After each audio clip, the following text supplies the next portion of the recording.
रेणु तन मंडित घुटुरुन जलत रेणु तन मंडित रज रज अंग लगाए रोन झून बाजे रोन झून बाजे रोन झून बाजे ललन पग पे जनिया ललन पग पे जनिया देखिए ये बहुत मधुर राग है और हृदय में भाव लहराई कुछ चरणों का दर्शन करके। ये तो संगीत वल्लभ कुल आचार्य तो यही संगीताचार्य सेवासक्त परिवार है। और आपको निवेदन कर दूं, जिस घर में आपके बड़े प्रकट हुए हैं ना, उसी घर के द्वारा मेरा हाथ पकड़ा गया। श्री रमण प्रभु पूज्य चरण साक्षात गोकुलेश्वर, इसलिए ये दो दंडाकार तिलक धारण है। हमारे गुरुदेव एक बार प्रसंग सुनाए, ऐसी सेवा आसक्ति महाराज श्री मदन मोहन लाल जी मथुरा विराजे, कभी छोड़ नहीं गए। ऐसी अपरस ऐसी बात है, विलक्षण विलक्षण बड़ों से सुनी है। एक बार कोई बालक की विनती थी, आग्रह था कि आप पधारो, एक दिन को पधारो। कहीं जाने कलकत्ते के आसपास कोई जगह थी, तो आप ना करें, नहीं बोले सेवा पहुंच के पधारो, दूसरे दिन सैन की सेवा आपको मिल जाएगी, एक दिन भी सेवा नहीं छूटेगी। आसपास कोई जगह थी, तो सैन पर्यंत पहुंच के रात की, अब पधारे कैसे? अंग्रेजों के जमाने में कोयला वाले भाप के इंजन चलते थे, बोले सब व्यवस्था हो जाएगी जैसे। तो जिस डब्बे में आप पधारेंगे वो खासा हुआ पूरा, ब्रिटिश से संपर्क था, खासा हुआ, और सब सीट पे कंटान बिछी, पूरी तैयारी, कोरे वस्त्र, धुल गया महाराज सब खासा। और इच्छा नहीं हो रही है कि मदन मोहन लाल जी के चरण छोड़ के जाऊं कहीं पर, इतना आग्रह स्नेह भरा, स्नेह को भी तो नहीं नकारा जा सकता। बस आप पधारे हैं, डब्बे में चढ़े हैं और बस बर्थ पे लेटे हैं, नेक झपकी लगी तो स्वप्न में मदन मोहन जी आदेश कर रहे हैं, आज मुखिया जी से कछु भूल हो गई, हम हाथ से खेल गए, हमारे हस्त में श्रम हो गए। बस वहीं रुकवाई गाड़ी, चलो नहीं जा, मुकाम पे पहुंचे ही नहीं, गाड़ी मंगाई वापस। एक दिन भी सेवा नहीं छोड़नी। जैसे आप नहीं रह सकते, ठाकुर जी भी आपके बिना नहीं रह सकते, बहाना बता दिया।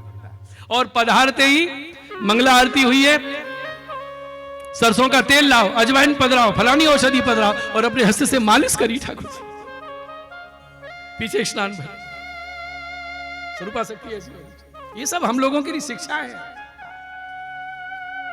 प्रेम नहीं आएगा तो आसक्ति नहीं होगी, और आसक्ति नहीं होगी तो विषम दशा की प्राप्ति नहीं हो सकती। यश छाप की कथा हम क्यों सुन रहे हैं? हमारे हृदय में भी आवे आसक्ति। किसे कहते हैं? कुम्मन दास कभी गोकुल नहीं गए, और तो बात छोड़िए, सिन्हा जी में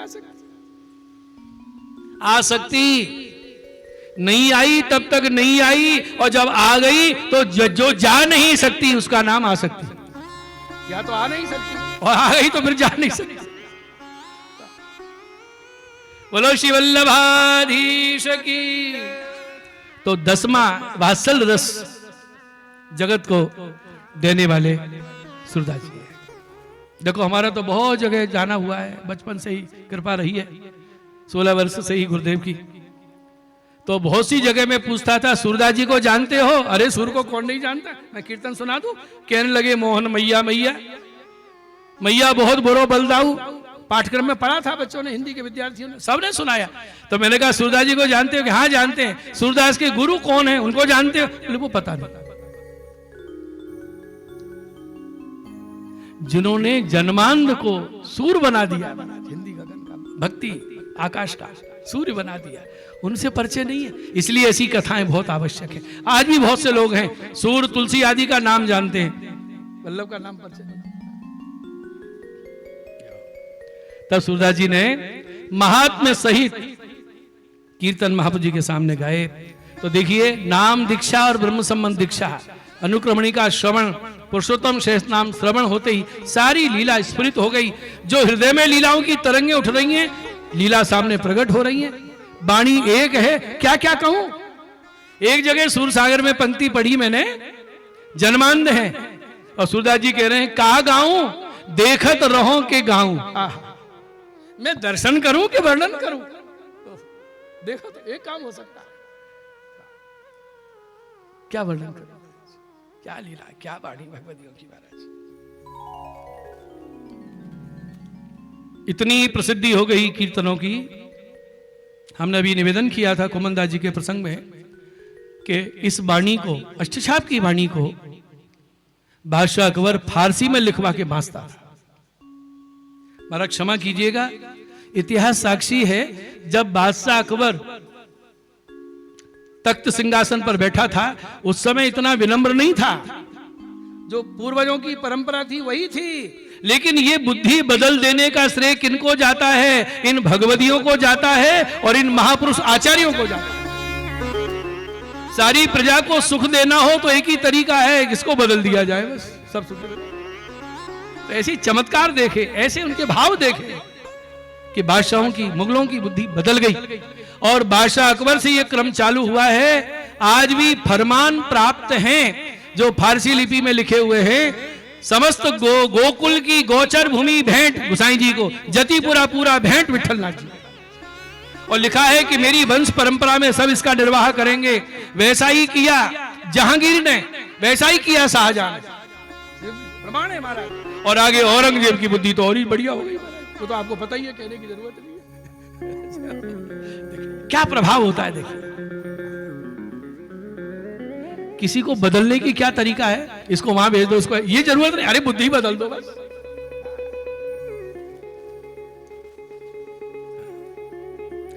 बोलो बाल कृष्ण लाल की जय। तो सूरदास जी की जब इतनी प्रसिद्धि सुनी तो बादशाह अकबर ने बुलाया।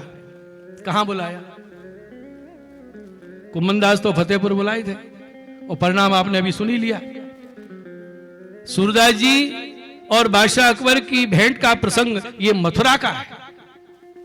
तो हमने इस पर शोध किया, और भी वार्ता साहित्य का शोध कार्य करने वाले जैसे डॉक्टर दीनदयाल गुप्त जी ने, आदि आदि विद्वानों ने, श्री मित्तल जी ने, ये शोध कार्य करने वाले हुए। उन्होंने कहा है कि सूरदास जी की मथुरा में जो बादशाह अकबर से भेंट हुई है वो संमत 1636 है। यही द्वारकादास पारिक जी ने भी माना है, दोनों के अनुसार। क्योंकि इतिहास के अनुसार उस समय बादशाह मथुरा में था, आया था। और सूरदास जी कैसे मिल गए? बोले उन्हीं दिनों में श्रीनाथ जी को गिरिराज जी से सतघरा में पधराया है गिरधर जी महाराज। यह संगति बैठी। तो 2 महीना 22 दिन विराजे, तो सखा भी संग में आए, कीर्तन भी चाहिए। और कल हमने एक बात और निवेदन की थी कि चैतन्य देव तो गिरिराज जी पे चढ़ते नहीं थे, उनके सेवक भी नहीं चढ़े, क्योंकि जैसा गुरु परंपरा में वैसा ही शिष्यों का कर्तव्य। तो रूप सनातन आदि को दर्शन नहीं हुए श्रीनाथ जी के। गोपालपुर जतिपुरा गोपाल लाल श्रीनाथ जी से कहते, दर्शन नहीं हुए। लेकिन हमने गौड़ीय वैष्णव संप्रदाय के इतिहास में पढ़ा, क्योंकि आपके आशीर्वाद से बंगला पढ़ लेता हूं। गोसाई जी परदेश में हैं, जब सतघरा में श्रीनाथ जी विराजे और सब परिवार ने सर्व समर्पण किया, तो गिरधर जी ने एक सेवक को बुला के आज्ञा की, वृंदावन जाओ, रूप सनातन आदि से कहो गिरिराज जी पे तो चढ़ नहीं सकते, श्रीनाथ जी मथुरा में विराज रहे, यहाँ आके दर्शन। ये समन्वय भाव देखिए, उनको आमंत्रित किया कि इनके अंदर ताप है दर्शन का, गिरिराज जी पे नहीं जा सकते, इसलिए दर्शन नहीं हुए। ये गौड़ीय ग्रंथों में कैसे लाल लड़ाए हैं श्री गिरधर जी, ये तो आप आगे प्रसंग सुनो। तो बादशाह मिला, सूरदास जी को बुलाया और कहा कुछ ऐसा गाइए। मेरी प्रशस्ति में ये कवि वर्णन करते हैं, दिल्ली स्वरोबा जगदीश स्वरोबा, आप भी कुछ कहो। तब सूरदास जी ने गाया, नाहिन रयो हिये में ठोर, मेरे हृदय में दूसरे के लिए स्थान रहा ही नहीं। नंद नंदन अछत कैसे, नंद नंदन हृदय से जाए, कोई कोना खाली कर जाए, तब जानिए और तब दूसरे के लिए स्थान देवे।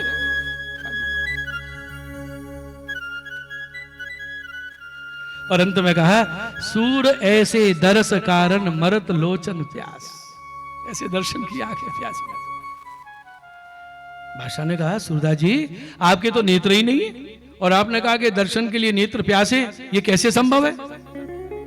तो बड़ा सुंदर उत्तर दिया सूरदास जी ने कि जिनके नेत्र हैं, जिनको नेत्र प्राप्त हैं, क्या उन नेत्रों में दर्शन की प्यास है? आंखें तो बहुतों के पास है, सबके पास प्यास थोड़ी है। और जो नेत्र दर्शन के प्यासे हैं वो अखियां कैसी हैं? निकट रह के क्षण क्षण दर्शन करती हैं और प्यासी रोती है। नीर भरे नित्य प्रति रहे तो न प्यास बुझा। परमदास जी ने कहा है ना, लोचन जलचर छिन छिन प्यासा कठिन प्रीत परमानंद दास। अखियां भरी है और ये नेत्र मछली, तो मछली पानी से भरी है फिर भी प्यासी। सूर ऐसे दरस कारण मरत लोचन प्यास। तब बादशाह ने विचार किया इनकी अखियां दर्शन के लिए प्यासी, सदा भगवान के निकट दर्शन करती है, ये मेरा यश क्यों गावे? भगवती कौन है? यथा अधिकार कृपा करना। तो बादशाह भले ही जितना अधिकारी था उसके सामने एक शिक्षा का पद गाया है जिसका नाम है सूर 25। जिसको ये कीर्तन मालूम हाथ उठाओ। नहीं है क्योंकि पढ़े बांचे तो होए, वार्ता में ही है ये। अब ये प्रमाणिक हो गया कि हम लोग वार्ता भी बांचना बंद कर दिया आजकल। सूर 25 तो को मैं ये कीर्तन, तो ये सबके लिए शिक्षा है महाराज। जाओ बोलिए सूरदास जी महाराज की। बहुत प्रभावित हुआ बादशाह, बहुत कहा कुछ सेवा करूं, कुछ नहीं चाहिए, आज मिले सो मिले, आज पीछे मिलने मत। सूरदास जी विदा हुए और बीरबल को बुलाया और कहा बीरबल मुझे सूरदास जी द्वारा विरचित ज्यादा से ज्यादा कीर्तन चाहिए, मैं पढ़ना चाहता हूं। बीरबल ने घोषणा कर बादशाह को सूरदास के पद पढ़ने डोंडी पीटी मारा। अब तो लोगों ने क्या किया, जो साधारण कवि थे पद लिखे और नीचे सूरदास की छाप, इनाम मिलेगी। और कुछ लोग तो ऐसे चतुर महाराज, कुम्मन दास परमानंद दास के जो नाम से कीर्तन थे उनकी छाप हटा के सूरदास लिख के, मैं 1000 लाया, मैं 100 लाया। बादशाह दिख रहे हैं क्या हो रहा है? कुछ ने अपनी रचना लिख के। यही कारण है कि सूर सागर में बहुत से मिश्रित हो गए, उसी काल से चालू हो। लेकिन बादशाह की इस निष्ठा पर आप ध्यान दें। बीरबल से कहा ये पन्ने बहुत लिख के आ गए, एक पात्र जल से भर के लाओ, ये सारे पत्र इसमें डालो।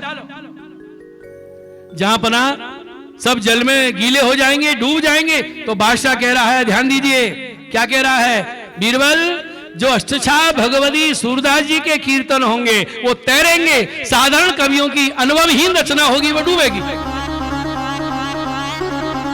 ये डूब जाएंगे, वो तैरेंगे। और हरिराजी भाव प्रकाश में लिख रहे हैं कि साधारण कवियों का आश्रय करेंगे रचनाओं का, वो डूबेंगे, वो स्वयं तो डूबे, ये भी डूबेंगे। और जो भगवती के कीर्तनों का आश्रय करेंगे, गाएंगे, उतर जाए।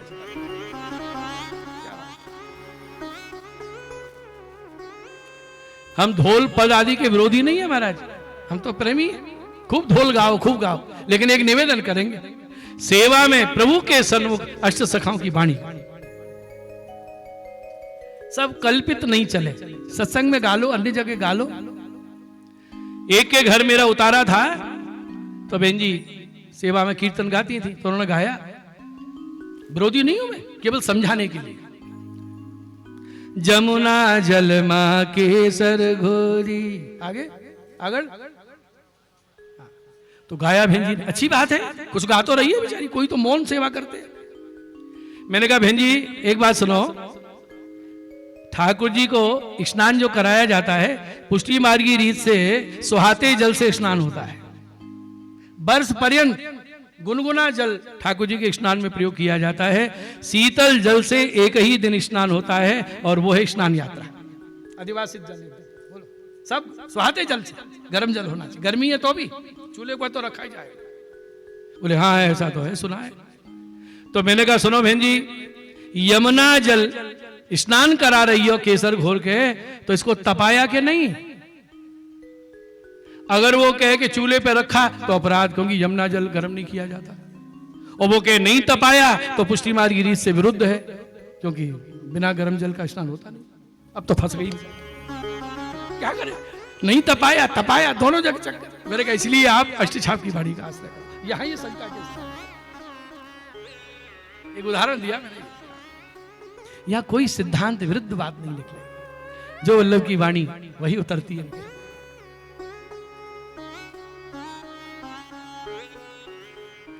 बोलिए सूरदास जी महाराज की। इसीलिए सूर के संबंध में यह कहा गया है,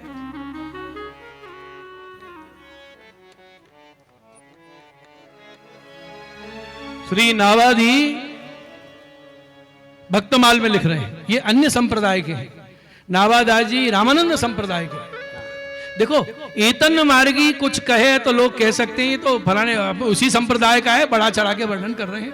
दूसरे संप्रदाय का कहे और समकालिक हो तो उस बात में ज्यादा वजन होता है, वो ज्यादा प्रमाणित होती है। नावादास भक्तमाल में लिख रहे हैं सूरदास जी के लिए। छप्पे 6 पंक्तियां छप्पे कहलाती हैं, 4 पंक्तियां रोला छंद और अंतिम 2 पंक्तियां उल्लाला छंद, 4 और 2 मिलके बन गया 6 पद वाला छप्पे। छप्पे लिख रहे हैं। उक्ति चोज अनुप्रास बरन अस्थित अति भारी, बचन प्रीत निर्वाह अर्थ अद्भुत तुकधारी। उक्ति कहने का ढंग, चोज अनुप्रास की झड़ी, प्रतिबिंबित दिव्य दृष्टि, हृदय हरि लीला भासी। नाबाजी कह रहे हैं सूरदास जी जन्मांध हैं, उनके हृदय से ही नेत्र हैं, उनको सब कुछ दिखाई देता। प्रतिबिंबित दिव्य दृष्टि, ये रामानंद संप्रदाय के लोग। हृदय हरि लीला भासी, जन्म कर्म गुण रूप सबे रसना पर कासी। जन्म लीला, रूप वर्णन, गुण वर्णन, सब कुछ वर्णन किया। बेमल बुद्धि गुण और की, जो वह गुण श्रवण न करे। जो सूरदास की वाणी सुनेगा उसकी बुद्धि विमल हो जाएगी। सूर कवित सुन कौन कवि, जो नहीं सिर चालन। सूरदास जी की रचना सुन के ऐसा कौन कवि होगा जो सिर चालन नहीं कर दे, सिर नहीं हिला दे। वाह। और देखिए हिंदी साहित्य के, ब्रजभाषा के बड़े बड़े विद्वान भक्त कवियों ने क्या कहा है सूरदास के संबंध में।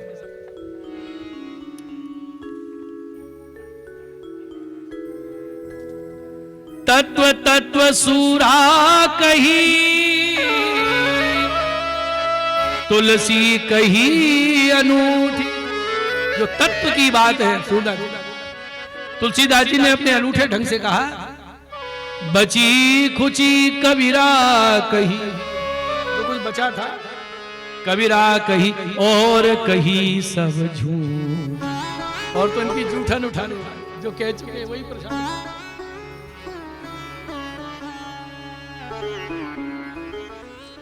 सूर सूर तुलसी शशि, साहित्य गगन के सूर्य सूरदास और तुलसीदास जी शशि चंद्रमा। उड़गन केशव दास, उड़गन माने तारे, केशव दास। और पीछे जो कवि हैं, अब के कवि खद्योत सम, जहां तह करत प्रकार। खगोत माने जुगनू, जुगनू गुजराती में શું કહે છે जुगनू ने? चमके છે ને, पटबीजना जुगनू, तमरा तमरा। और कभी तो ऐसे तानसेन जी का प्रसिद्ध दोहा है। तानसेन पीछे विठलनाथ जी के सेवक हुए, तो कोई व्यक्ति बैठा बैठा माथा धुल रहा था, तो तानसेन पूछ रहे हैं क्या हो गया भैया, माथा क्यों घुल रहा है? किधो सूर को सर लग्यो। क्या सूरवीर का बाण लग गया, क्या पीड़ा हो रही है? किधो सूर की पीर, कहीं वीर योद्धा सूर की पीड़ा तो नहीं हो रही? युद्ध के मैदान से मैं शहीद होकर नहीं आया, जिंदा आ गया। युद्ध में शहीद हो जाना चाहिए था, मैं क्षत्रिय हूं। ये पीड़ा तो नहीं है तेरे? बोले नहीं है। कोई का बाण लगाए कि नहीं है? तो तानसेन कह रहे कि दो सूर को पद सुनियो, कहीं तूने अष्टछाप सूरदास का पद तो नहीं सुन लिया? याते धुनत शरीर, माने जैसे बाण लगता है तो असर होता है, पीड़ा का असर होता है, ऐसे ही सूरदास के पद सुन के असर होता है।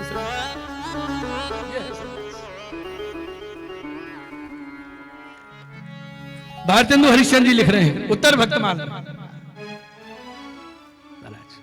सब इतना वर्णन है। जब गुरुदेव की कृपा से सूरदास जी के ऊपर पीएचडी हुई थी, सब खजाने मिले, डिलीट हुई, प्रसन्न हुआ। भारतेंदु हरिश्चंद्र लिख रहे हैं काशी बारे पुष्टि मार्गी उत्तर भक्तमाल में, वल्लभ सागर विठल जाही जहाज बखानियो। 6 पंक्तियों में परिचय देना बहुत कठिन है। वल्लभ ने क्या नाम दिया? आओ सूर सागर। और विठलनाथ जी ने क्या कहा? पुष्टि को जहाज जाते हैं, जाको जो चाहिए सब। वल्लभ सागर विठल जाई जहाज बखानियो, जग कवि कुल मद हरियो, प्रेमनी के पहचान।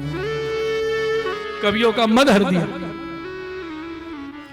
एक वृत्ति नित 1.25 लाख पद हरि रच गाए, श्री वल्लभ वल्लभ अभेद करी प्रगट दिखाए। अंतिम कीर्तन श्री वल्लभ वल्लभ अभेद। श्री स्वामी जी के वल्लभ श्रीनाथ जी और वल्लभ वल्लभाधीश। सूर कहा कहे दुविध आंधरो, प्रकट करके दिखा दिया।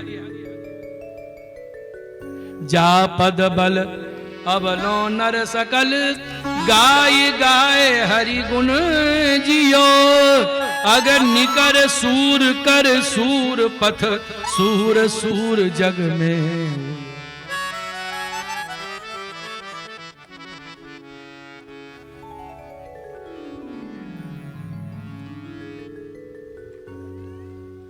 बोलो सूरदास जी महाराज की जय। ये पुष्टि मार्गी साहित्य चर्चा हो रही है। शास्त्र चर्चा, साहित्य चर्चा, संगीत चर्चा, तीनों संगम विलक्षण। और देखिए, जब सूर पर शोध कार्य चल रहा था तो एक चीज सामने आई। सूरदास नाम से बहुत सूरदास हुए। औरों के कीर्तन भी सूर सागर में मिल गए। ये बहुत खोज का विषय है कि ये कौन से सूरदास जी का पद। बिलमंगल सूरदास, कुछ लोगों ने उनके प्रसंग इन सूरदास जी से जोड़ दिए। चिंतामणि वैश्या देवदासी थी, उस पर आसक्त थे और पीछे आंखें फोड़ ली बबूल के कांटों से। सूरदास बिलमंगल, जिनका प्रसिद्ध दोहा है, गिर गए कुआं में, भगवान हाथ पकड़ के निकाल रहे हैं तो पूछ रहे कौन हो? भगवान बोले नहीं, हाथ छुड़ा दिया। तब कहा हाथ छुड़ाए जात हो, निबल जान के मोए, हृदय सो जब जाओगे सबल बखानो। तो ये बिलमंगल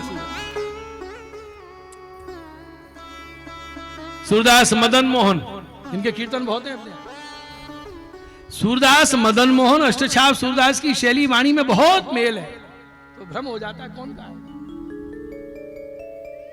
संडी लेके आमीन थे बादशाह अकबर के खजांची। 13 लाख रुपया ऊंटों पे संदूकों में भरा है। अचानक वैष्णव मंडली आ गई, परदेश जा रही थे, तो सूरदास जी ने देखा इनकी सेवा तो होनी चाहिए। पहले पदयात्रा होती थी, अब क्या करें? बोले 13 लाख रुपया है ना, खर्च कर दो, जो होगा देखा जाएगा। अब थोड़ा निकालो तो भी चोरी, पूरा खर्च करो तो भी चोरी, तो सबरो ही लुटा दो। और सब पैसा खर्च कर दिया, पोटरी बांध दी।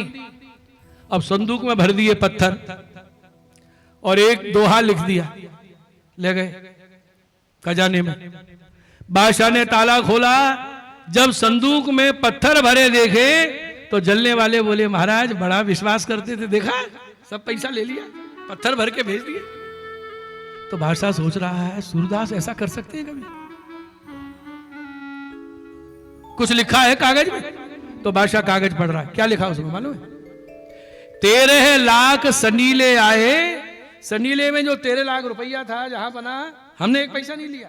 13 लाख सनीले आए, सब वैष्णव मिल गटके, सूरदास मदन मोहन और वृंदावन को सटके। महाराज हम तो वृंदावन, ये पैसा तो वैष्णव गटक गए। जब ये दोहा पड़ा तो बादशाह को बहुत हंसी आई। सब बोले आपने हंस के ही तो माथे चढ़ा लिया है।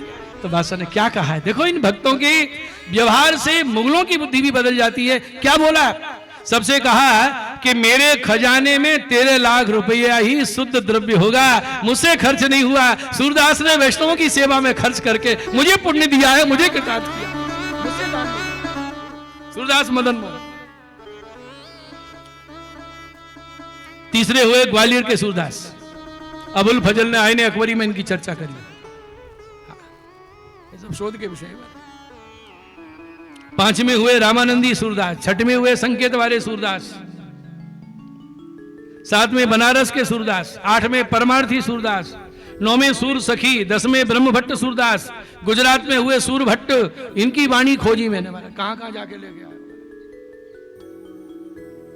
जवाहरलाल चतुर्वेदी जी ने अपने ग्रंथ में इनकी चर्चा की है। सूफी सूरदास, नागरी प्रचारणी सभा ने इनकी चर्चा की है। संत सूरजदास, सूर किशोर, इनका प्रसिद्ध कीर्तन है सुनेरी मैंने निर्वल के बलराम, सुनेरी मैंने निर्वल के बलराम, द्रुपद सुता की लाज बचाई, बसन रूप भय श्याम, जब लग गज अपनो बल बरत्यो, नेक सरयो नहीं काम, निर्बल भय बलराम पुकार्यो, आए आधे नाम, सूर किशोर कृपाते सब बल, हारे के हरि नाम, सुनेरी मैंने निर्बल के बलराम। ये भी कीर्तन सूर सागर में। तो मैंने कहा भैया ये सूरदास जी का नहीं है, ये सूर किशोर की रचना है। अद्भुत, ये बहुत श्रम मांगने वाली एक काम है, लेकिन होना चाहिए। देखो वल्लभ किससे करा,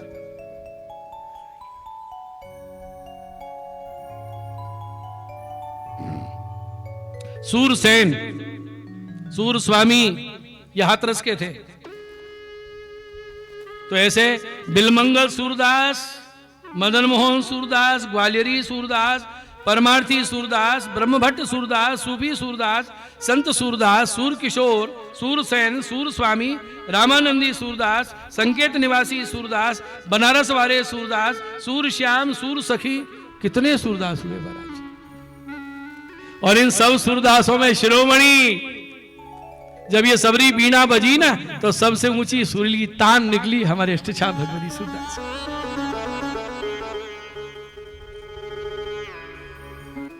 अद्भुत अद्भुत, क्या वात्सल्य, क्या श्रृंगार, श्रृंगार के दोनों पक्ष, संयोग रस वियोग रस सब। और सांग रूपक अलंकार सूरदास जी को अति प्रिय है। सांग रूपक, किसी का वर्णन अंग सहित रूपक का वर्णन किया जाए, सांग। अब जैसे देखो एक उदाहरण दूं सुर साहित्य का। एक नागरी गोपी पनगढ़ से जल भर के ला रही है। तो पनगढ़ लीला हमारे बहुत भगवती गाए, जल को गई नेह सुगट भर लाई, आदि आदि बहुत कीर्तन। नंददास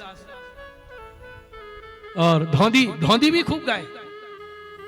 पनघट न जय हो, पनघट जय है, पनघट नहीं जाऊंगी मेरा पण घट जाएगा।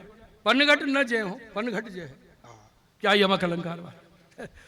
सूरदास जी का कहने का ढंग देखो। तो स्वामी जी पधार रही हैं, जल भर के घाघर सिर पे है, पूरा रूपक हाथी, हाथी से बांधा है। नागरी गागर लिए पनघट ते चली घर ही आवे। अब हाथी चलता है, पूरे अंग रूपक है। ग्रीवा डोले लोचन लोले, हरि के चित ही चुरावे। गजगती चाल, ठटकती चलत, मटकी मुख मोरत, बांकी भौं चलावे, मनु काम सेना अंग शोभा, अंचल ध्वज फहरावे। साड़ी का अंचल फहरा रहा है और हाथी के ऊपर ध्वजा होती। गति गयंद कुछ कुंभ किंकिनी, मनु घंट घेरावे। दोनों तरफ घंटे लटकते हैं हाथी के, और आपके किंकिनी है, करधनी आदि है। मोतिन हार जलाजल मानो, मोती के हार मानो मद चू रहा है। खुबी दंत झलकावे, हाथी के दांत झलकते हैं तो जी खुबी, खुबी दंत झलकावे। मनहु चंद्र महावत, मुख पर अंकुश बेसर लावे। बेसर है, अंकुश चंद्र है, तो महावत जो हाथ में अंकुश लेके बैठता है ना, उसकी शोभा है। रोमावली, झीनी रोमावली, बीच में रोमावली, सूर्ण तिरसीलो नाभि सरोवर आवे। ये हल्की झीनी रोमावली नाभि तक, कैसा लग रहा है? मानो सूर्ण है, नाभि सरोवर में सूर्ण डाल के जल पी रहा है हाथी, ऐसा लग रहा है। अब हाथी को बांधा जाता है गले से नहीं, जंजीर पैरों में बांधी जाती है। तो जो कैसी शोभा है? पग जेहर जंजीरन जकर्यो, जेहर धारण कर रखी है चरणों में, जेहरी है। यह उपमा कछु आवे, घट जल झलक कपोलन कणिका, मानो मदही चुआवे। अब गागर में से झट छलक रहा है तो हाथी के मद चूता है, सब गीला हो जाता है।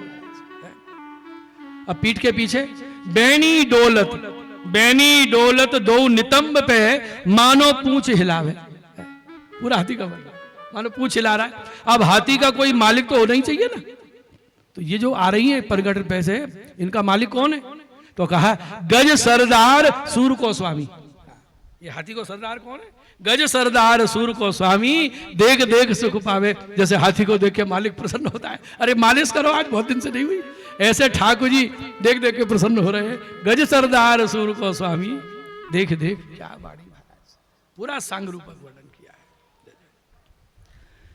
श्री वल्लभाधीश की जय। और देखिए श्री गोसाई जी ने संस्कृत में 2 कीर्तन लिख के 2 भगवतियों को दिए हैं। सूर सागर लिखने वाले, गाने वाले, परमानंद सागर गाने वाले। तो सूरदास जी को प्रसिद्ध कीर्तन श्री गोसाई जी ने दिया है संस्कृत में, और वो रोज गाने जा रहे हैं। पालने का कीर्तन है प्रेंख पर्यंक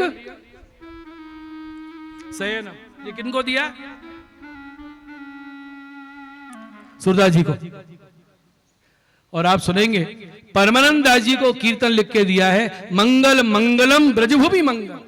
ये दोनों कीर्तन नित्य गाए जाते हैं महाराज, और यहीं के आधार पर उन्होंने कीर्तन गाए।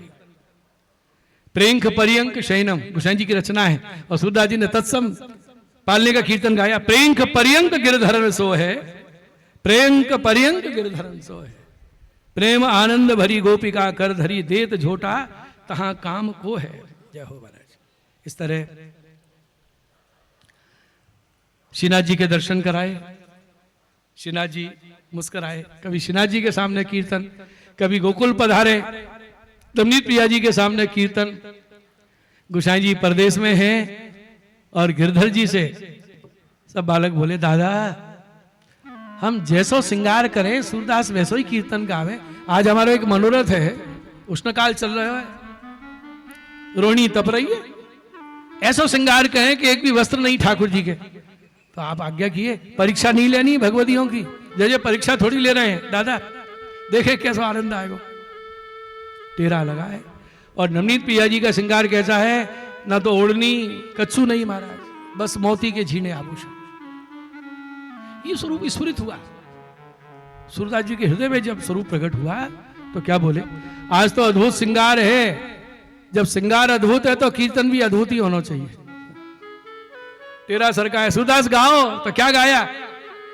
देखे री हरि नंगम नंगा, आज हरि देखे नंगम नंगा, जलसुत भूषण अंग विराजत, बसनहीन छवि उठत तरंगा, अंग अंग प्रति अमित माधुरी, निरख लज्जित रति कोटि अनंगा, किलकत ददि सुत मुख लेपन कर, सूर हसत ब्रज युवतिन संगा, आज हरि देखे नंगम नंगा। यह है दिव्य दृष्टि, श्रृंगार के दर्शन। और लोक दृष्टि से तो सूर है, जन्मांध है। तो दोनों प्रसंगों की संगति देखिए आप।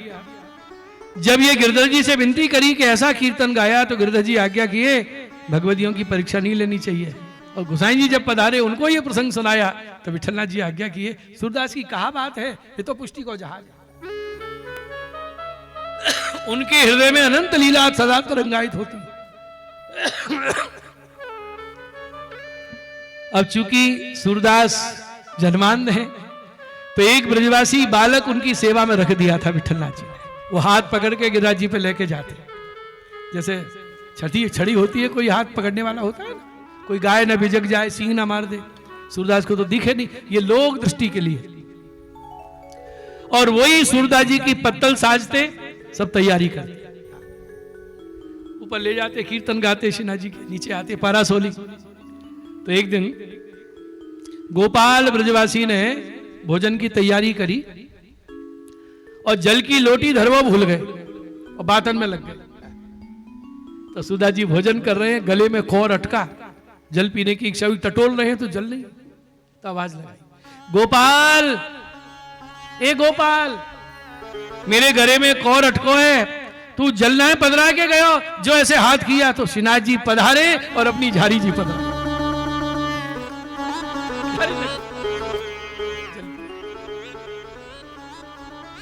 भोजन और झारी वहीं छोड़ गए श्रीनाथ जी।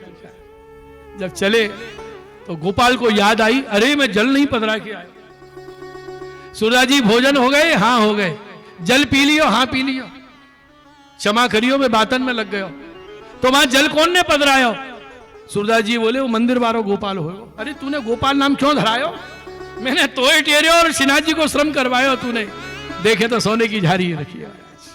लेके गए, गोसाई जी को प्रदान करी, खासा करके वस्त्र बदल के आपने झारी पधराई और बड़े लाल से कपोल पे उंगली धर के पूछी, बाबा आज आप श्रीनाथ जी से विनती करी सूरदास जी के लिए झारी लेके पधारे। तो श्रीनाथ जी कहा बोले, सूर को श्रम मुझसे सहन ना है भयो, उनकी पीड़ा मेरी पीड़ा है, सो मैं झारी लेके स्वयं लोक दृष्टि से जन्मांध है, अलौकिक दृष्टि से लीला का दर्शन कर रहे हैं, कीर्तन गा रहे हैं। अद्भुत। बोलो सूरदास जी महाराज की। ऐसे भगवतियों का क्षणिक संग मिल जाए और इतनी ऊंची अवस्था के बाद भी ध्यान दें, हम लोग वैष्णव मिलन का सुख जो है ना, जो होता है, उसका पूरा आनंद नहीं लेते। आप लोग भाग्यशाली हैं, ऐसे नगर में रह रहे हैं जहां इतने वल्लभ कुल विराज रहे हैं, हवेली है, पुष्टि प्रभु हैं, वल्लभ विठलेश के से भी प्राणनाथ विराज रहे हैं और इतना वैष्णव समाज है। आप बहुत भाग्यशाली। कहीं कहीं कुछ नहीं। हम एक जगह गए तो एक माता जी के यहां क्या देखा, 8 चित्र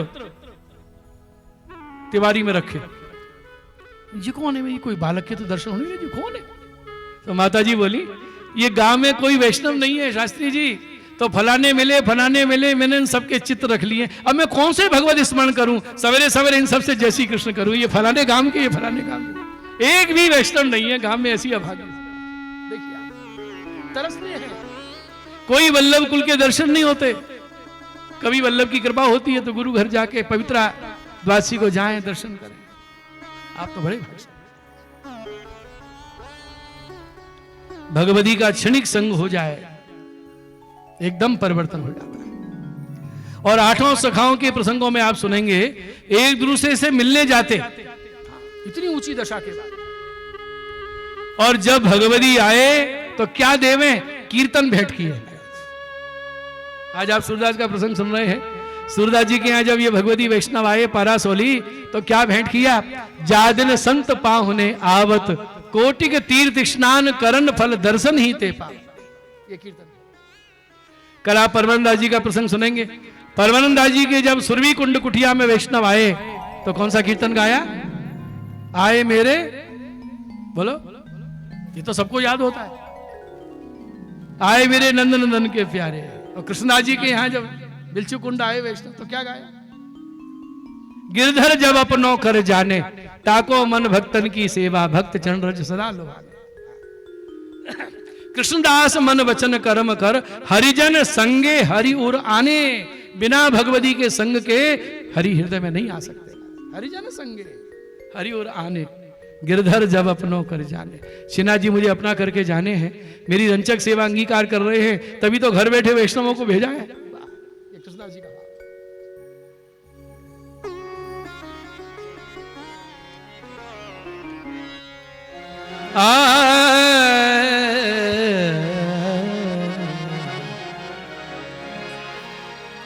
जादिन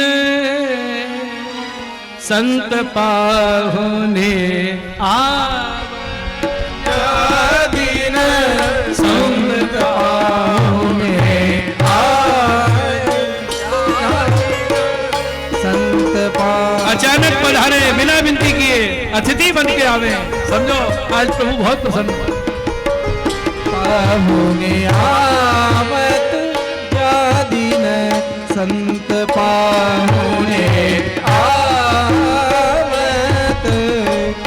तीरथ कोटि स्नान करन फल, तीरथ कोटि स्नान करन फल, ऐसो दर्शन पावत जा दिन, ऐसो दर्शन पावत जा दिन, दर्शन ही ते पावत जा दिन, संत पाहुने आवत,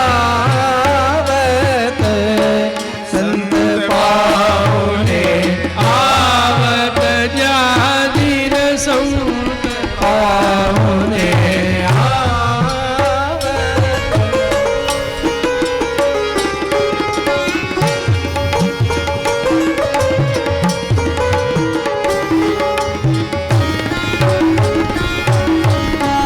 प्रफुल्लित वदन रहत निश दिन प्रति, प्रफुल्लित वदन रहत निज दिन प्रति, चरण कमल चितला। देखिए सूरदास जी कह रहे हैं वैष्णव का मुख कमल की तरह सदा प्रफुल्लित रहता है, उदास नहीं।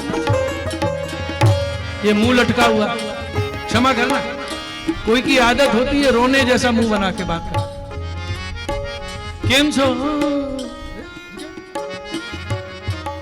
तबीयत सारी से।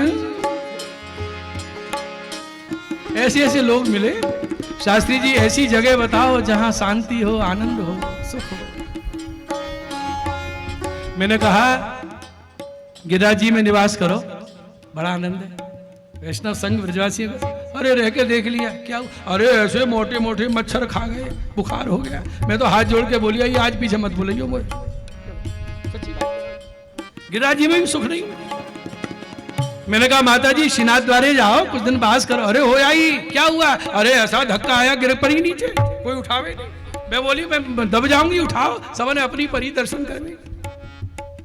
अब तो उठा लो ठाकुर जी, बहुत दिन हो गए ये घर में बच्चा क्लेश करे, कहाँ रहूं? शास्त्री जी ऐसी जगह बताओ जहां शांति हो। क्या बताओ? मैंने मन में कही माता जी आपको कहीं आनंद नहीं मिलेगा, क्योंकि आपके अंदर ही आनंद नहीं है। तो मुझे उठाते क्यों नहीं है? 85 साल की उम्र हो गई, क्यों नहीं बुलाते? तब मुझे बोलना पड़ा माता जी इसलिए नहीं बुलाते कि तुम यहाँ तो क्लेश कर ही रही है, तुम वहां जाके भी क्लेश करोगी, इसलिए ठाकुर जी बोले बैठी रहे भाई, जब जरूरत होगी बुला। वैष्णव का मुख कमल की तरह खिला रहता है, क्यों? विमल विमल जस गावत, भगवान का निर्मल ऐसे ही गाते हैं, दूसरा काम नहीं। मन वच कर्म और नहीं जानत, सुमिरत और सुमिरावत, दो काम आते हैं, भगवत स्मरण कराना और भगवत स्मरण करना। ये वैष्णव का प्रफुल्लित वदन रहत निज दिन, प्रफुल्लित वदन रहत निज दिन प्रति, विमल विमल जस गावत, गावत विमल विमल जस गावत, संत पाहुने आवत जा दिन, संत पाहुने। देखिए अंत में कहा अगर सच्चा प्रेम करना हो तो इनसे करो। सूरदास प्रीत कर 300, जो हरि सुरति करावत, जो भगवान की याद करावत। बोलो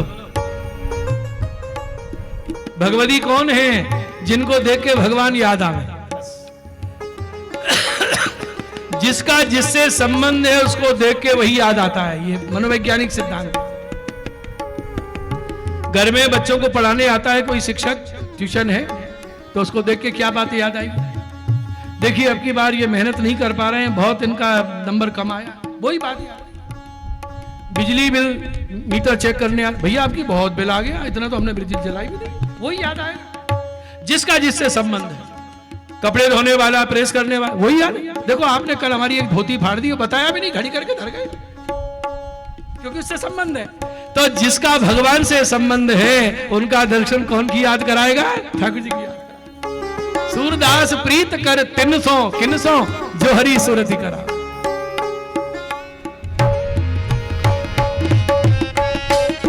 पाहुने जारी संत पाहुने आवत जारी सूरदास प्रीत कर तिनसो सूरदास प्रीत कर तिनसो सूरदास प्रीत कर तिनसो सूरदास प्रीत कर तिनसो जो हरि सुरति करावत जारी।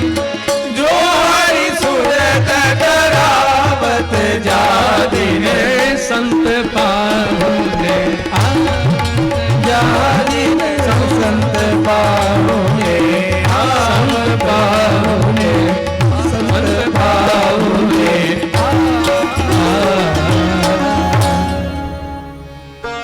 श्री वल्लभाधीश की जय। देखिए ये हमारी बहनें निकट निकट बैठी हैं ना, ये बहुत बड़ा सौभाग्य है, क्योंकि वैष्णव के हृदय में ठाकुर जी विराजे हैं और उनके रोम रोम से तरंगे निकलती हैं भक्ति की, एक दूसरे को स्पर्श करती हैं, ये संग का भी रंग चढ़ता है।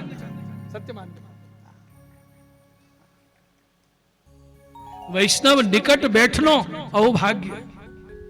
सर्वोत्तम स्तोत्र में वल्लभाधीश का एक नाम है सानिध्य मात्र दत्त श्री कृष्ण प्रेम। क्या नाम है? वल्लभ के सानिध्य मात्र बैठ जाओ, मात्र शब्द है, 2-4 घंटा नहीं, थोड़ी देर। तो क्या दत्त क्या दे देते हैं वल्लभाधीश? श्री कृष्ण का प्रेम दे देते हैं। क्या मधुर नाम, सानिध्य मात्र शब्द है। हम लोग बैठक जी में जाते हैं, झारी जी पधराते हैं, भोग धरते हैं, टेरा करते हैं, तो सानिध्य का लाभ लेते हैं। वल्लभ के रोम रोम से जो प्रेम की तरंगे निकल रही हैं, थोड़ा स्पर्श करो महाराज, थोड़ा बैठो सानिध्य में, हमारा स्पर्श हो जाए, सारे विकार भाग जाएं, प्रेम का आविर्भाव हो जाए हृदय में। लेकिन हम सानिध्य का सुख लेते कहां हैं? अभी बैठक यात्रा में गए थे, 5-7 बहनें भोग धर दिए, झारी भद्राती टेरा करके, शांताबेन तमारू टिकट कॉलेज है कि परम दिवसे? मारी गाड़ी तो 2 દિવસ પછી છે। ઘેરથી ફોન આવ્યા કે તમે 2-4 દિવસ રહો, તમારી જેવી ઈચ્છા હોય રહો। मैंने कि सानिध्य मात्र कहां हो रहा है? सर्वोत्तम स्तोत्र के 108 नामों में 2 जगह गोसाई जी मात्र शब्द का प्रयोग किए हैं, सानिध्य मात्र दत्त श्री कृष्ण प्रेम और स्मृति मात्रार्थी नाशन। स्मरण मात्र से आरती, जो ही वैष्णव के अंदर खेद हो, दुख हो, सबका निवारण कर देते हैं। स्मरण सच्चा होना चाहिए ऐसे। तो वैष्णव ये सानिध्य भी आपका बड़ा सौभाग्य है।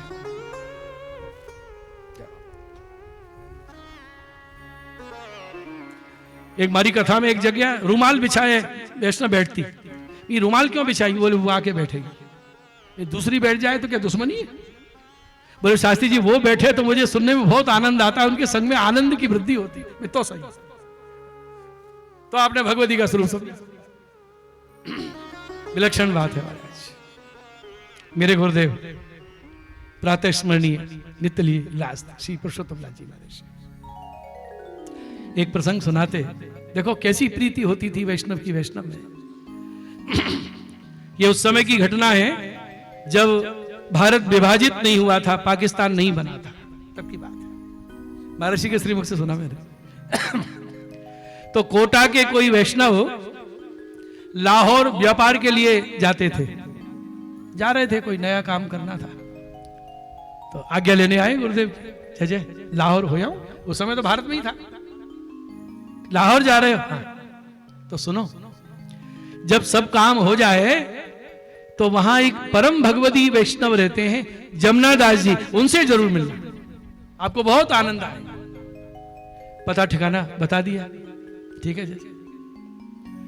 धंधे का सब काम पूरा किया और पता खोजते खोजते जमुना दास जी के घर पे पहुंचे।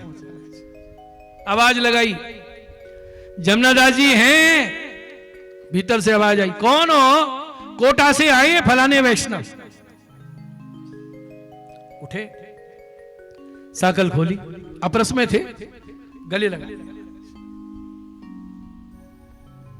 यही जमुना दास जी का घर है? हाँ यही है। आप ही जमुना दास जी हैं? हम जमुना दास जी नहीं है।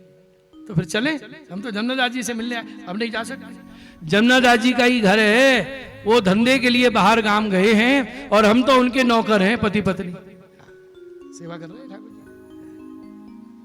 तो बोले अब हम क्या करेंगे, उनसे ही मिलने आए थे। बोले जमुना दास जी की आज्ञा है, कोई वैष्णव घर में आवे तो 7 दिन पहले मत जान देना, हम तो उन्हीं की तनख्वाह पाते हैं, उन्हीं की भोजन कर रहे हैं, उनकी आज्ञा का पालन, अब आप नहीं जा सकते। और रोका उनको, कपड़ा धोए, थाली मांजे, चरण सेवा करे, पति पत्नी हवा करे, और मौका देख के बीच बीच में जमुना दास जी की बुराई कर दें। देखो आपसे मन मिल गया इसलिए कह रहे हैं, मालिक की बुराई नहीं करना चाहिए। कोई भक्ति नहीं है, पाखंडी है। ठाकुर जी नौकरों के भरोसे छोड़ के धंधे के लिए गए, अब आप ही सोचिए, ये वैष्णवता है।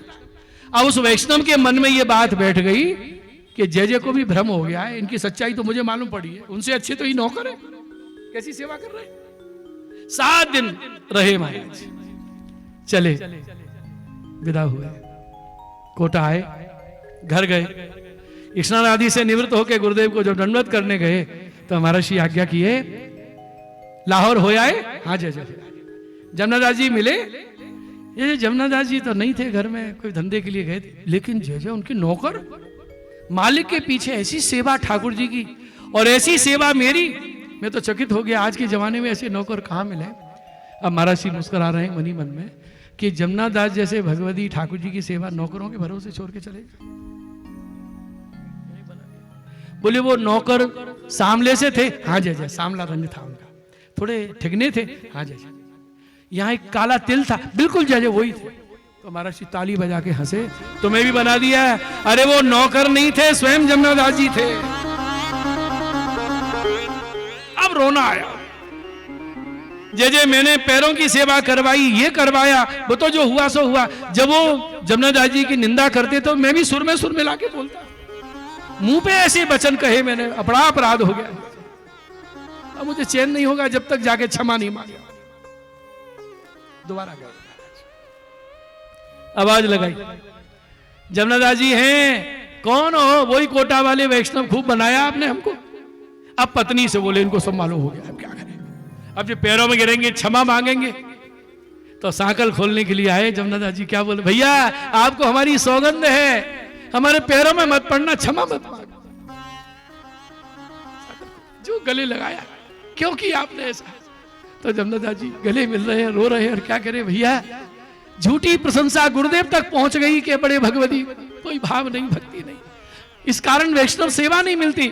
और थोड़ा झूठ बोल के आप जैसे भगवती की 7 दिन सेवा मिल गई तो सेवा का जो लाभ मिला है, ये झूठ का जो दंड मिलेगा भोग लेंगे। कैसे भगवती, कैसे वैष्णव। तो वैष्णव में जिसकी प्रीति हो गई, जाको भाव भक्त में भयो, ताने जीत भक्ति पथ लयो, उसने मानो भक्ति मार्ग को जीत लिया। तो ऐसा ही रंग चढ़ा गिरिराज जी की तरेठी में रहने वाले एक लोभी बणिक के ऊपर सूरदास जी ने कृपा की है। प्रसंग है और पीछे अन्य अन्य प्रसंग है, लीला पधारने का भी प्रसंग है। आज आप सही 4 बजे आ गए, 4 बजे से कथा प्रारंभ हो गई। कल भी ऐसी कृपा कीजिएगा, सही 4 पे कथा प्रारंभ होगी। कल सूरदास जी का शेष प्रसंग और जो आश्रय का पद है, प्रसिद्ध पद है, भरोसो दृढ़ चरणन केरो, उसका भी थोड़ा अर्थ श्री वल्लभ की प्रेरणा से जैसा खुलेगा वो लेंगे। और कल परमानंद दास जी के प्रसंग प्रारंभ होंगे। और जब लीला पधारे कीर्तन गाया, हेरी हे आज आनंद राय के आनंद भयो, इस कीर्तन का थोड़ा भावार्थ खोलेंगे। और इसी कीर्तन के भाव से नंद महोत्सव पूज्य आचार्य चरणों की आज्ञा हुई है, कल यह नंद महोत्सव मनाएंगे। और नंद महोत्सव के दिन जो साड़ी पहन के आते हैं उनको फायदा ज्यादा होता है, इतनी फैल जाती है, ये चुन्नी वारिन में नहीं मिले ज्यादा, और खीसा में भी थोड़ा जावे। तो आपको कृपा से अपनी झोली भरनी है तो कल बड़े आनंद से आइए, नंद महोत्सव का लाभ लीजिए।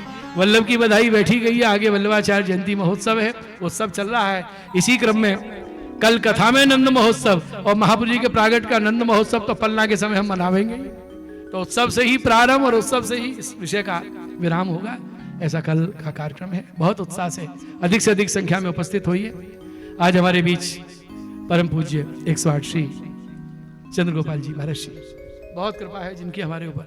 बहुत वर्षों पहले कथाओं में आपके सानिध्य में वाणी पवित्र की है। सब पता नहीं क्यों पोरबंदर में आनंद बहुत आता है मुझे, लेकिन बीच में अवधि बहुत गैप हो जाता है। 30 वर्ष पहले पूज्य चरण शीलू बाबा श्री के यहाँ कथा, उसके बाद समालंब निकल गया। भाई श्री रमेश भाई ने बुलाया संदीपनी में, उसके बाद जय जय पधारे श्रवण किया। उसी वर्ष वल्लभ जयंती पे कथा हो गई और कथा के बाद 10 साल हो गए। महर्षि की एक बात कहूंगा, बहुत याद कर लिया आपने भी, कुछ प्रसंग ऐसे बन गए, नहीं योग बना। मुझे लगता है अब तो 2-2 1 3-3 वर्ष के पीछे बीच में किसी ना किसी विषय पे कथा होती रहे। बोलो श्री वल्लभाधीश की। आपने ताली नहीं बजाई इस बात के ऊपर, नहीं चाहिए कथा, दुनिया में होती है हर साल नए विषय पर कथा। कलकत्ता में 35वीं होने वाली है, मथुरा में 28वीं। श्री वल्लभाधीश की जय। तो पूज्य चरणों के चरणों में खूब खूब दंडवत करते हुए विनती कर रहा हूं, आप श्री के वचनामृत के द्वारा ही आज के प्रसंग का विराम होगा। पीछे आरती होगी, सभी भागवत पोथी का पूजन परिक्रमा का लाभ प्राप्त करेंगे। श्री गोवर्धन नाथ की जय, अष्ट सखान की जय, सूरदास जी महाराज की जय, वल्लभाधीश की जय, गुसाई जी परम दयाल की जय, वल्लभ कुल परिवार की जय। आज के चुप हो गए, आनंद नहीं आया, डूब जाते हैं, याद नहीं रहता क्या बोलें क्या ना बोलें। कृष्ण कन्हैया लाल की जय। माइक तैयार છે કાલથી તૈયાર રાખજો ભૈયા।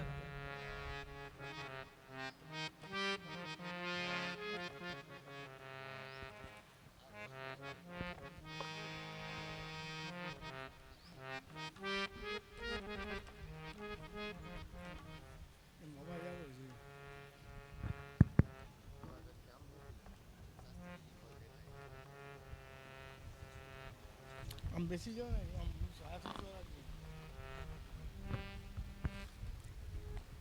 सौंदर्यम निजगतम प्रकटितम श्री गूढ़ भावात्मकम पुमरू पंच पुनस्तदंतर्गतम प्रावि विशस्वप्रिय संश्लिष्टा उभयोर्भवौर समय कृष्णो हि यस्साक्षिकम रूपम तत्तृतीयात्मकम परम भिद्येयम सदा वल्लभम श्रीवल्लभ प्रतिनिधिम तेजो राशिम दयार्णवम गुणातीतम गुणनिधिम श्री गोपीनाथमाश्रये सायं कुञ्जालयस्थासनोपविलसस्वर्णपात्रं सुधौतं राजज्ञोपवीतं परितनुवसनं गौरवं भोजभक्तं प्राणानायम्य नासापुटनिहितकरं कर्णराजद्विमुक्तं वन्देर्धोन्मीलिताक्षं मृगमतिलकं श्रीविठ्ठलेशं सुरेशं शून्यं ज्ञानेन पूर्णं मां पूर्णज्ञानेन यस्वयं कृतवान् कृपया पूर्णं तस्मै पूर्णात्मने नमः।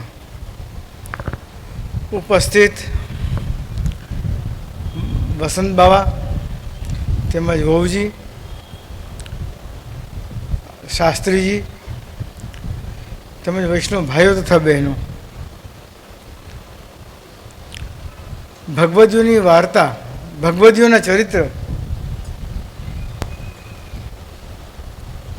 બહુ મહત્વ રાખે છે। ગોકુલનાથજીનો એક પ્રસંગ છે કે આ બેઠકમાં બિરાજતા હતા અને શ્રી હરિરાયજી પધાર્યા। હરિયાજીની ઉંમર 7 વર્ષની। હરિયાજી વિનંતી કરી, કાકાજી ભોજન કરવા પધારો, ભોજનની ખબર। આપના નેત્રોમાંથી અશ્રુ પ્રવાહ ચાલી ગયો। હરિયાજી ગભરાઈ ગયા કે એવું તો શું બોલાઈ ગયું કે આપસી રડવા માંડ્યા। પછી આપે કીધું કે મહાપ્રસાદ લેવાની આપણી યોગ્યતા જ નથી, મહાપ્રસાદ લેવાની યોગ્યતા નથી। હરિયાજી બોલ્યા, નાના બાળક હતા કે સેવા માટે દેહના પોષણની જરૂર છે, જો ભોજન નહીં, મહાપ્રસાદ નહીં લઈએ તો દેહ ટકશે કેમ અને સેવા કેમ થશે? ત્યારે આપે 84 વૈષ્ણવની નામાવલી કરી। જાણે અજાણે કાંઈ પણ અપરાધ થયા હોય તે 84 વૈષ્ણવના નામ લેવાથી એ અપરાધ દૂર થાય છે અને ત્યારે આપણી મહાપ્રસાદ લેવાની યોગ્યતા સિદ્ધ થાય છે। આવું શ્રી ગોકુલનાથજી મહાપ્રભુજીના સેવકોનો આદર કરતા. 84 વૈષ્ણવનું નામ લીધા પછી જ આપણાથી મહાપ્રસાદની યોગ્યતા થાય, ત્યાં સુધી આપણી અધરામત લેવાની કે મહાપ્રસાદ લેવાની યોગ્યતા પ્રાપ્ત નથી થતી. અને એ જ પ્રસંગમાં સુરદાસજીનો એક પ્રસંગ છે કે સુરદાસજીને જ્યારે પધારવાનો સમય થયો એટલે આપ શ્રીનાથજીને દંડવત કરી અને પરાસોલી પધાર્યા. રાજભોગ સમય શ્રી ગુસાઈજી પૂછ્યું કે સુરદાસજી દેખાણા નહીં, કેમ? તો કે પરાસોલી પધાર્યા છે. ગુસાઈજી સમજી ગયા કે હવે એમને પધારવાનો સમય થઈ ગયો છે, એટલે આપણે આજ્ઞા કરી કે પુષ્ટિ માર્ગો જહાજ જાય રહ્યો હે, ઝાકું જો લેનો હોય વો લે લો. પછી આપ અનોસર કરાવીને આપ સેવકો સાથે અહીંયા પધાર્યા.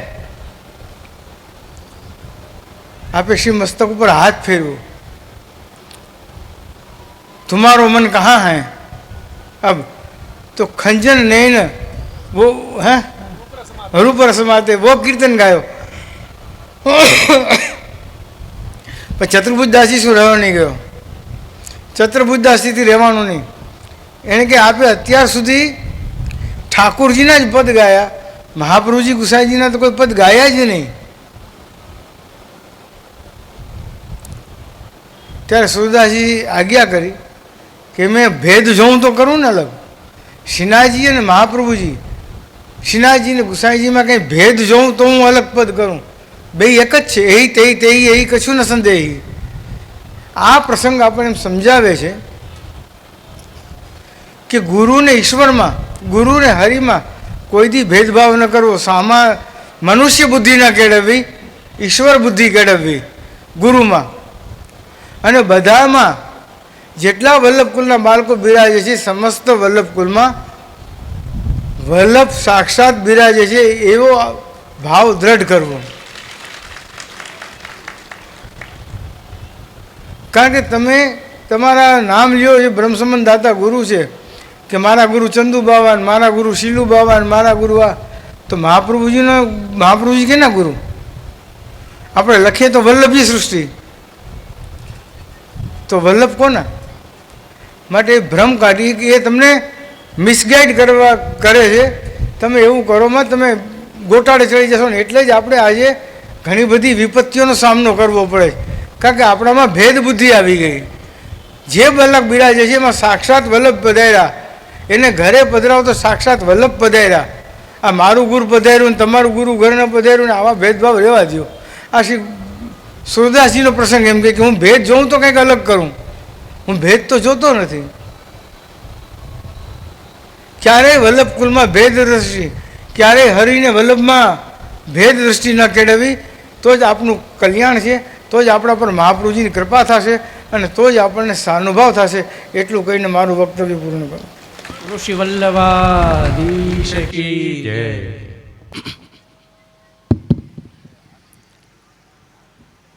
पूज्य आचार्य चरणों के, युगल आचार्य चरणों के श्री चरणों में दंडवत करते हुए विनती है आरती के लिए पधारे. सभी लोग यथास्थान खड़े हो जाएं. भागवत पूजन हो रहा है. आरती के लिए पूज्य महर्षि और आप श्री युगल स्वरूप से पधार रहे हैं पूजन के लिए.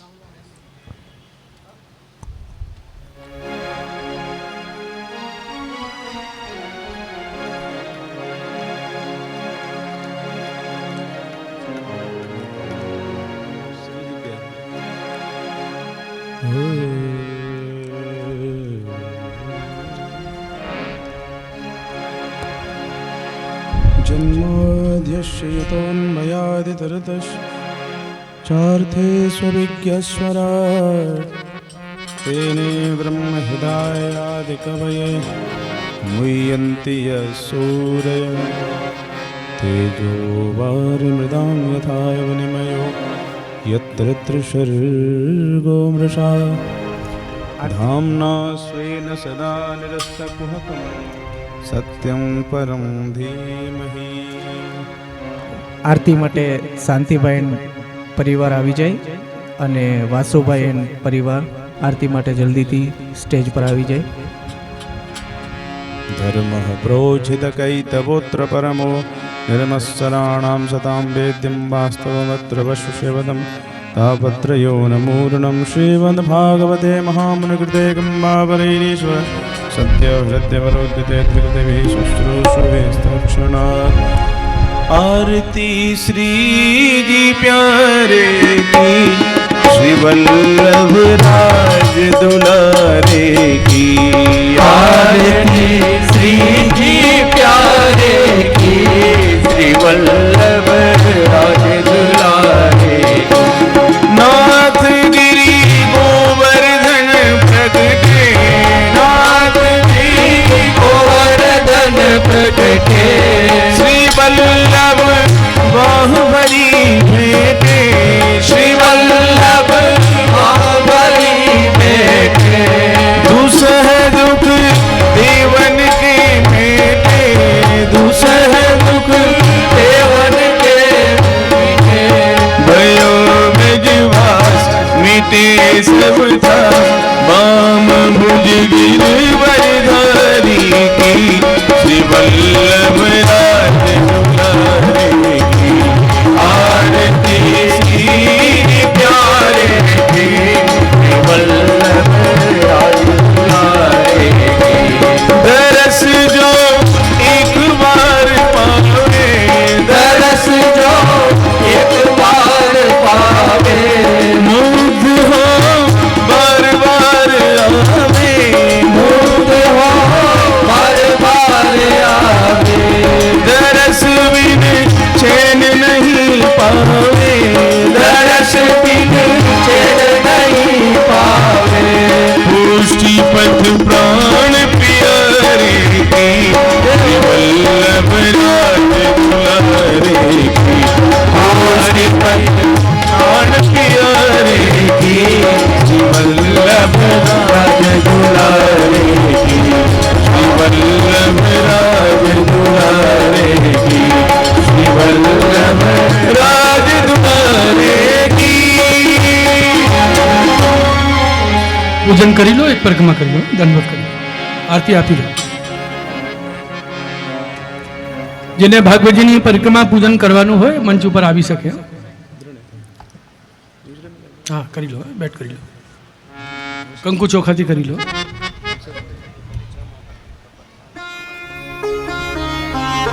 સુખા રાખો, સુખા થાળી છે ને, કંકુ ચોખા કરો, ચાંદા કરો.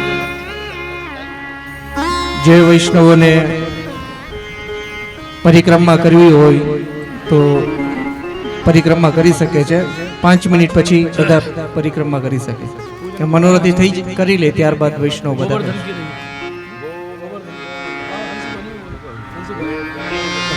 પ્રસાદ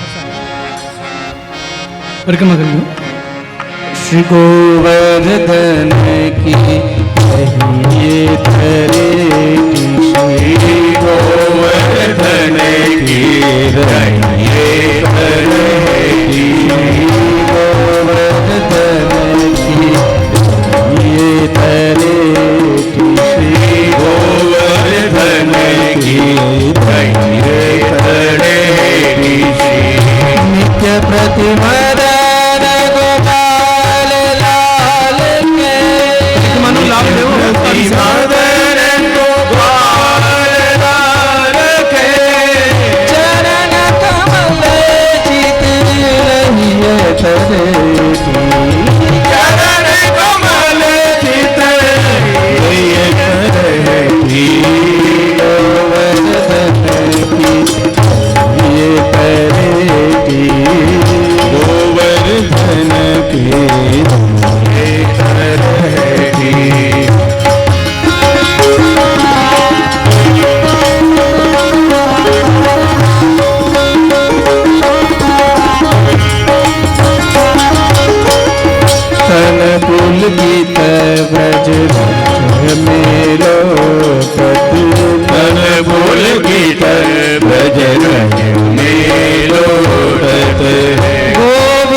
प्रीतम हित चित की बात रसिक प्रीतम हित चित की बात रसिक प्रीतम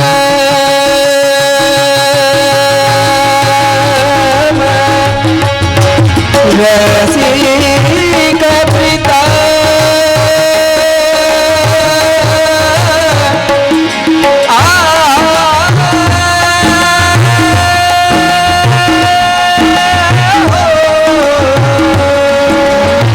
रसिक प्रीतम हित चित की बात रसिक प्रीतम हित चित की बात गिरिधारी जिसो कहिए तरेटी गिरधारी तुझो कहिए तरहेटी गिरिधारी जिसो कहिए तरेटी गिरधारी तुझो कहिए तरहेटी गोवर्धन की कहिए तरेटी गोवर्धन की कहिए तरहेटी श्री गोवर्धन की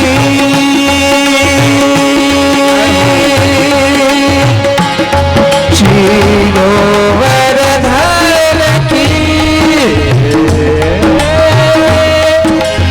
श्री गोवर्धन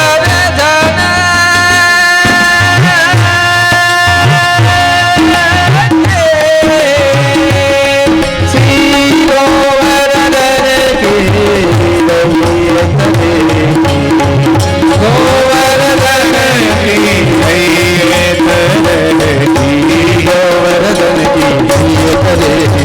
गोवर्धन की गोवर्धन की गोवर्धन की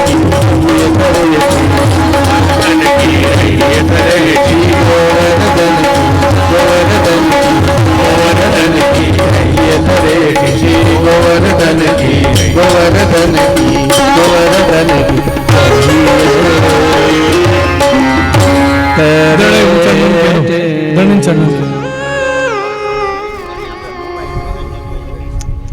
વૈષ્ણવો એક પર્સ મળેલું છે, એમની અંદર મોબાઈલ